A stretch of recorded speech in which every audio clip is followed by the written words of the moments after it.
สังเวียนระบอกกีฬากอบงโกเคียว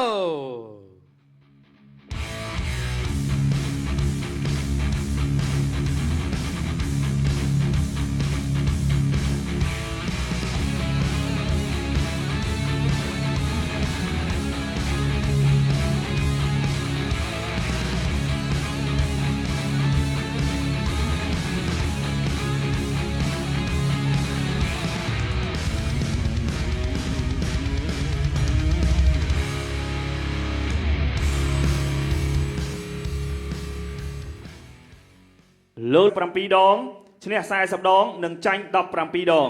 ក្នុងនោះធ្លាប់ផ្ដួលដៃគូឲ្យសម្លាប់ដោយបច្ចេកទេសចំនួន10ដងលោកស្រីនាងកញ្ញាក៏សូមស្វាគមន៍ផងដែរបង្គោលខៀវមកពីប្រទេសអ៊ីរ៉ង់សាហ៊ូហ្គេសារីយ៉ាន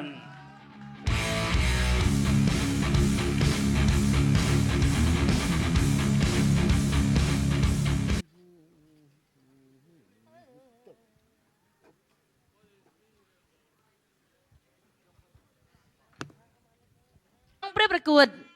Games ស្វាតគុនខ្មែរ Super Strike គូអន្តរជាតិទី5ទឹកទី1 Round 1បាទនេះទស្សនាការប្រកួតបាទដូចតទៅបាទនេះជាការប៉ះគ្នាបាទរបស់កីឡាករអ៊ុំចម្រើនបាទហើយនិងកីឡាករសាហ៊ូរបស់អ៊ីរ៉ង់បាទទឹកទី1ចាប់ផ្ដើម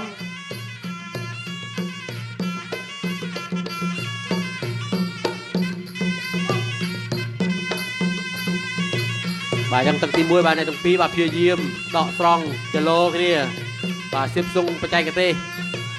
បាទតែយ៉ាងណាក៏ដោយបាទក៏ប្រឡែងបាទកណ្ដាប់ដៃហើយទម្ងន់ជើងបាទខ្លាំងទៅមួយដែរបាទតែមិនប្រយ័ត្នគឺដួលហើយបាទទាត់មកជើងឆ្វេងរងជាប់បាទពីចម្រើនបាទចម្រើនដាក់ម្ដាយស្ដាំបាទស្ដាំម្ដាយវាយសងទៅវិញបាទថែមឆ្វេងទៀតដោយសាហ៊ូបាទចូលចាប់កាច់អុកជង្គង់ស្ដាំបាទជង្គង់ឆ្វេងជង្គង់ស្ដាំអុកសងបាទចម្រើនបាទរៀងស្ទើរកម្ពស់តិចបាទធៀបទៅនឹងកីឡាកររបស់អ៊ីរ៉ង់បាទតែបើនិយាយពីសមត្ថភាពបែរនឹងក្បាច់ប្រកួតបាទតានីបាទគឺចម្រើនមិនចាញ់ទេបាទឆ្វេងវាយថែមស្ដាំបាទប៉ះដៃគ្នាមួយទៅមកបាទស្ដាំម្ដាយរបស់ចម្រើនបាទទាត់ឆ្វេងវាយស្ដាំវាយស្ដាំថែមឆ្វេងពីសាហ៊ូបាទវាយស្ដាំវាយឆ្វេងស្ដាំថែមទៀតបាទចូលទាត់ឆ្វេងមកជើងបាទទាត់ឆ្វេងរងជាប់បាទចម្រើនបាទព្យាយាមដើរចូលមកមួយវាយស្ដាំម្ដាយចំមុខបាទអុកជង្គង់ឆ្វេងចាប់បោកឲ្យចម្រើនដួលបាទក៏មិនថយងើបឡើងមកវិញបន្តការប្រកួតទៀតបាទស្ដាំម្ដាយវាយចូលពោះទាត់ឆ្វេងមកជើងបាទទាត់ឆ្វេងថែមទៀតទាត់មកជើងស្ដាំបាទរបស់អ៊ុំចម្រើនបាទដើរចូលធាក់ស្ដាំបាទស្ដាំម្ដាយបាទចម្រើនព្យាយាមដើរចូលទៅវិញបាទវាយឆ្វេងថែមស្ដាំមកពីកីឡាករបង្គោលខៀវបាទវាយស្ដាំពីចម្រើនស្ដាំឆ្វេងអូយបាទទាត់មកជើងស្ដាំបាទចំកញ្ចឹងកប្រកួតជាបន្តទៀតបាទឆ្វេងវាយម្ដាយទាត់ឆ្វេងថែមរងជាប់វាយស្ដាំសងវិញ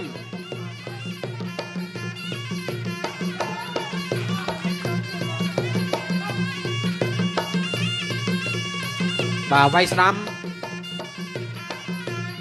ទាត់ឆ្វេងគេចផុត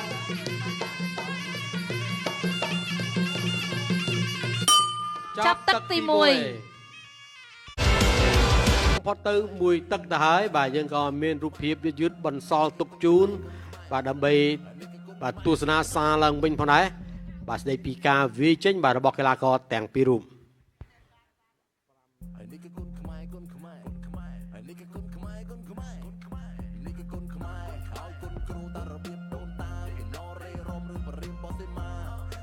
Round 2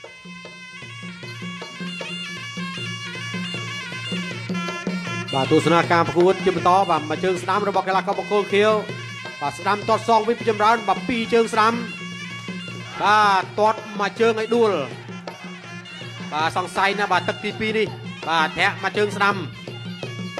បាទទាត់ឆ្វេងមកជើងបាទទាត់ស្ដាំអាយ៉ា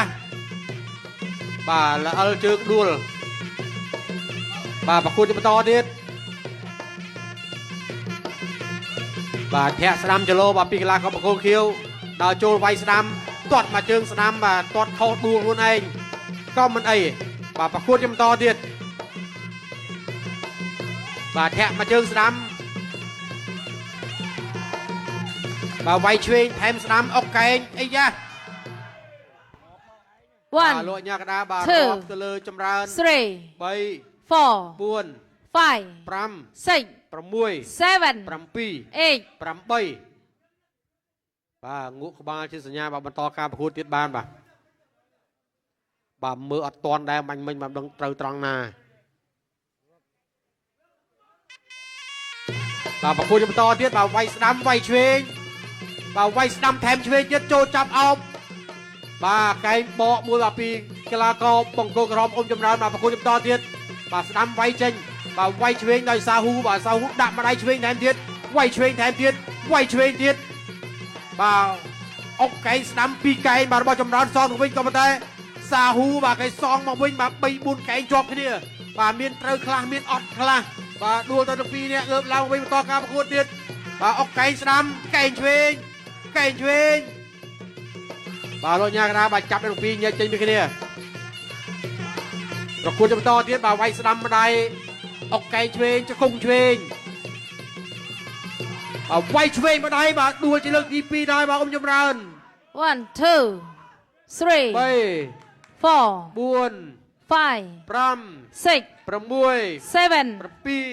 8 8បាទចម្រើនបាទងក់ក្បាលជាសញ្ញាបន្តការប្រកួតទៀតបានបាទផ្ពាល់ខាងស្ដាំរបស់ចម្រើនបាទគាត់បាទរៀងប៉ោងបន្តិចបាទដោយសារប្រកួតបន្តប្រើកែងបាទរបស់កីឡាករបង្គោលខៀវកែងថែមមួយទៀតប្រកួតជាបន្តវាយស្ដាំម្ដាយអុកកែងឆ្វេងវាយឆ្វេងថែមឆ្វេងវាយថែមទៀតបាទវាយឆ្វេងអុកកែងឆ្វេងបាទលោកធំរឿងរមនីបាទបានធ្វើដៃជាសញ្ញាបាទបិទបញ្ចប់ការប្រកួតមួយនេះបាទដោយយល់ទៅលើកីឡាករបង្គោលក្រហមបាទមិនអាចតស៊ូទៀតបាន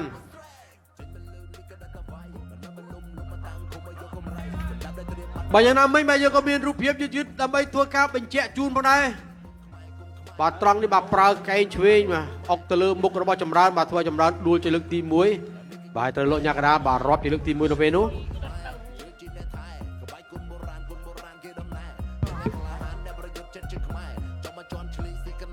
បាទតបមកទៀតបាទក៏ជាការដួលលើកទី2បាទដែលលោកញ៉ាកដារាប់ជាលើកទី2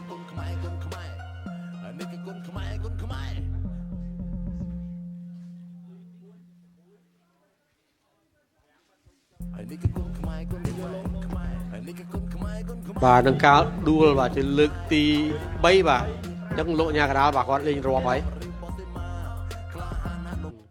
សាហ៊ូកេសារីយ៉ា